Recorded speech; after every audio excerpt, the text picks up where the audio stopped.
came to win, to fight, to conquer, to thrive.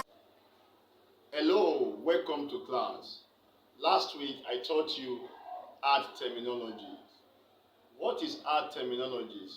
They are language of arts which are specified or directly used by an artist. They are languages that qualify names, materials, process of carrying out art works.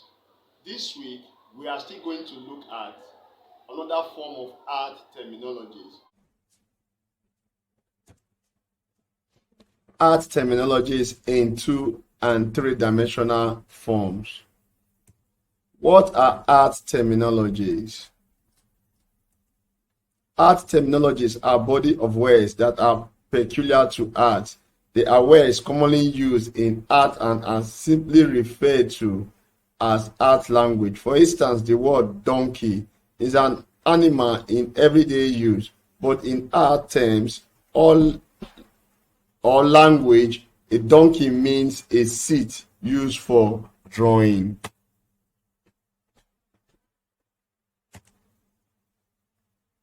The next word is applique. Ornamental needlework in which pieces of fabrics are sewn or stuck on to a large piece to form a picture or patterns. There's a good example of an applique. The next word is calligraphy, the art of producing decorative handwriting or lettering with a pen or brush. Most times calligraphy are in cursive, whereby alphabets are designed to be slim or thick with tails. And good example of a calligraphic writing is what we have here. The next one is abstract art. Abstract art is art that does not attempt to represent an accurate depiction of a visual reality, but instead use shapes, color, forms, and gestural marks to achieve its effect. Good example is the pictorial composition which we have here, whereby geometric shapes, brilliant colors are used to depict a composition or a pictorial abstract painting. The next word is serigraphy. Serigraphy is the artist's term for silk screen printing, a process which involves a stencil and ink which is forced through a silk screen through. A good example is the picture we have here. You see a frame being placed on a white fabric and the artist is holding a scourge. A scourge is a plastic which is used to spread ink, permanent ink, on a frame or the silk screen print, which create an impression which you can see on the white fabric that looks like broken bottles, and you see the variety of blue, like the light blue and the dark blue.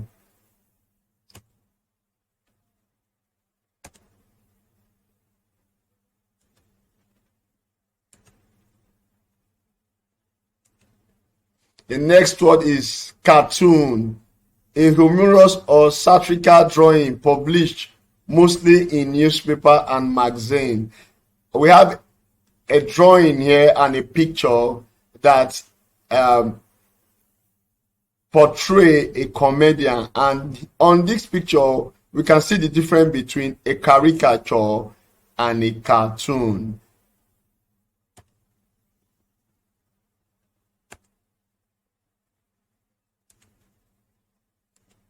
And the next word is caricature, a picture trying to imitate a person's behavior or looks by stressing certain features of the person to amuse people. Here we have another drawing or painting of the popular comedian, and this time you see some part of the face being stretched, like the ear, the eyes lid. The eyes are bulged out, the nose are pointed and heavily drawn, and you see wrinkles on the forehead of this comedian.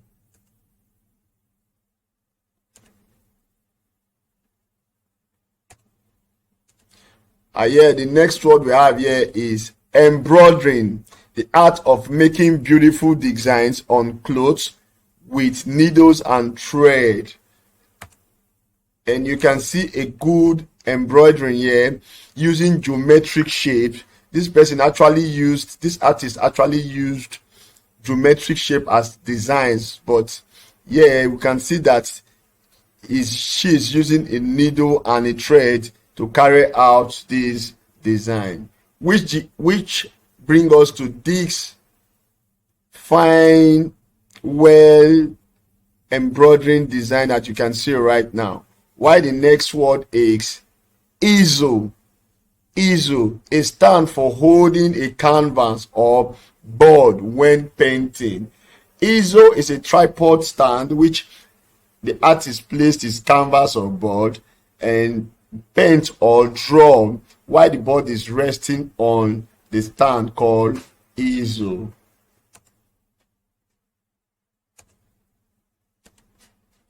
And the next word is pyro engraving. Pyro engraving. Pyro engraving, the art of using hot materials to create designs on a surface. As you can see on these drawings, you see materials that are being drawn on using hot materials, using hot tool like hot metal to portray diagrams. And in our vicinity here we have calabash engraving, whereby the part of the surface of the calabash are being drawn on, and these are used by tools are used to actually make these drawings. Etching. This involves the process of cutting or corroding a surface to create a design that is used for printing. The surface is etched, sometimes with acids. Yes, I have good examples of etching. You see the first picture here are mainly used by graphics artists and textiles. They draw on them and then chip out the designs, then apply colors on them to create impressions on clothes and paper. While the next picture you see already etched cardboard paper. Most times these papers are used as a means of design for other things, but sometimes they stand as a end produce to design too. The next word is foreshortening, an effect of perspective and viewpoint by which the shape and proportion of a certain object and figures are altered and made smaller or shorter when drawing or painting. Yes, we have two drawings here. One is actually painted, and you can see that the part of the body that is close to the artist seems to be exaggerated and big, while other parts of the body, the principles of perspective is shown. Also with the next drawing, you see the part of the body that is close to the artist is blown out, then other part of the body is trying to show the laws of distance. The next word is loom. Loom, a prepared weaving frame on which triples of threads are fixed vertically to form warp, and another passes over and under the warp to form the weft. Here's a good picture of a professional constructed loom, and you can see on it a woven cloth and strips of thread placed on it for weaving. The next word is pastel, a substance like chalk for drawing or painting. Pastels are used for drawing or painting, but they cannot stand on their own. Most times after pastels are used for drawing, they have to fix them by using a chemical called fixative. Pastel can be used for drawing, painting, landscape, portraitures. Then the next word is fixative, a sprayed chemical which help to make a chalk, pastel, painting permanently fixed on a background.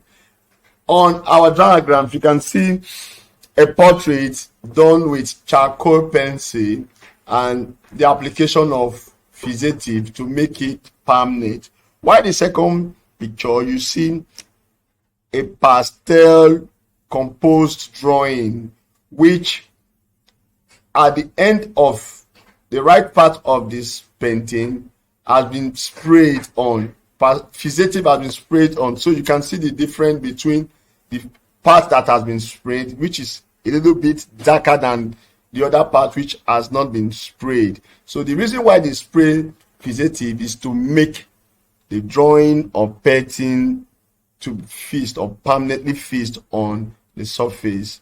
We are going to end this lesson today here.